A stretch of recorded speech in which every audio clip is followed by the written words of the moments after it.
Nah, kali ini saya akan membahas tentang unsur-unsur novel. Yang pertama ada unsur intrinsik. Unsur intrinsik adalah unsur yang mempengaruhi novel dari dalam cerita itu sendiri. Yang pertama ada tema. Tema adalah pokok pikiran atau dasar dari sebuah cerita yang memiliki kaitan dengan makna kehidupan. Ada tema percintaan, tema persahabatan, tema kekeluargaan, tema perjuangan, dan lain sebagainya. Yang kedua ada tokoh atau penokohan. Ingat ya, tokoh dan penokohan itu berbeda loh. Nah, tokoh itu ya para pelaku yang terdapat di dalam cerita, sedangkan penokohan adalah watak atau karakter dalam cerita novel tersebut. Dan yang ketiga ada alur atau plot, yaitu jalan cerita atau urutan cerita peristiwa di dalam sebuah novel. Ada alur maju, alur mundur, dan alur campuran. Yang keempat ada latar atau setting, yaitu gambaran yang digunakan untuk menempatkan peristiwa di dalam novel. Ada latar tempat, latar waktu, latar suasana. Dan yang kelima ada sudut pandang atau point of view, yaitu siapa yang diceritakan di dalam novel tersebut. Semisal novel tersebut menceritakan sudut orang pertama, ya berarti yang diceritakan adalah aku. Dan jika yang diceritakan sudut pandang orang ketiga, berarti orang yang sudah mengetahui isi novel tersebut. Yang keenam ada gaya bahasa, yaitu sebagai pemacu minat baca seseorang. Nah, gaya bahasa ini bisa diberi majas loh.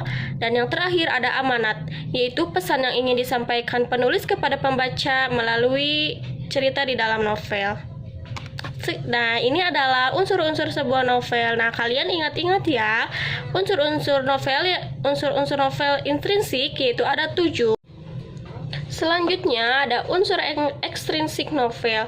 Yang pertama ada unsur biografi.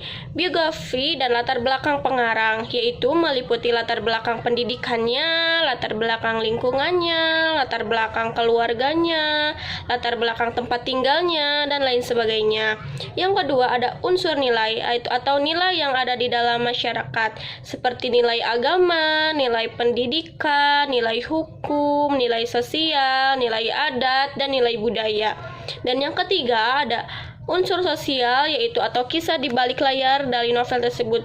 Misalnya biasanya didasari oleh pengalaman, kesan, atau harapan, dan juga cita-cita dari penulis novel. Sekian unsur-unsur novel yang saya bahas, mudah-mudahan dapat dimengerti. Materi selanjutnya yaitu tentang isi dan kebahasaan novel.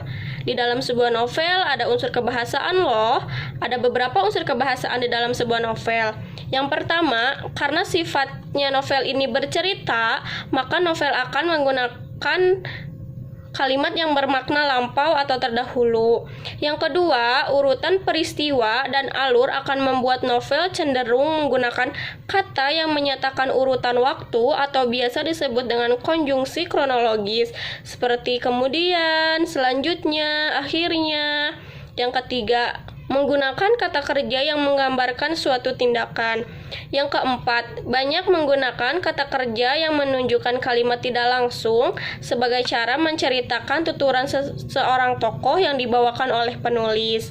Yang kelima, penggambaran tokoh dalam novel akan memuat banyak kata kerja yang menyatakan sesuatu yang dipikirkan atau dirasakan oleh tokoh, yaitu seperti kata kerja mental. Yang keenam, novel dengan sudut pandang orang pertama akan banyak menggunakan kata orang pertama dalam menyampaikan ceritanya, seperti aku, saya, dan kami. Dan yang ketujuh, dalam sudut pandang orang ketiga, novel akan banyak menggunakan kata ganti orang ketiga, seperti dia dan mereka. Nah, kesemua itu merupakan unsur kebahasaan sebuah novel. Nah, tadi kan sudah dibahas tentang unsur kebahasaan di dalam sebuah novel. Kali ini yaitu tentang isi dalam sebuah novel. Di dalam sebuah novel ada bermacam-macam isi, yaitu ada unsur-unsurnya, dan di sini itu ada tentang majas, tentang ungkapan, dan tentang peribahasa. Nah, di sini apa itu majas? Majas atau gaya bahasa ialah cara pengarang atau seseorang yang mempergunakan bahasa sebagai alat mengekspresikan perasaan dan buah pikiran yang terpendam di dalam jiwanya. Misalnya contoh majas ironi. Baju yang kamu belikan sangat bagus, namun tidak pas di badan saya. Nah, dan yang kedua ada ungkapan.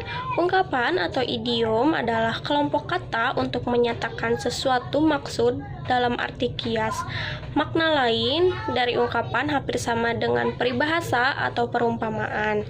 Hanya saja ada beberapa macam jenis kalimat yang membedakannya, terutama dalam penggunaannya.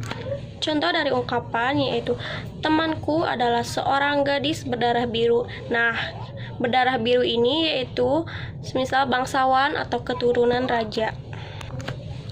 Yang terakhir ada peribahasa. Peribahasa adalah satuan gramatikal, yaitu bisa frase, klausa, atau kalimat yang memiliki bentuk dan makna tetap. Nah, di sini ada contoh tentang peribahasa. Dalam laut dapat diduga, dalam hati siapa yang tahu. Nah, artinya yaitu kita tidak dapat mengetahui secara lahir dan batin hati seseorang. Nah, ini adalah isi dari sebuah novel. Materi yang akan saya bahas selanjutnya yaitu tentang merancang sebuah novel dengan memperhatikan isi dan kaidah kebahasaan.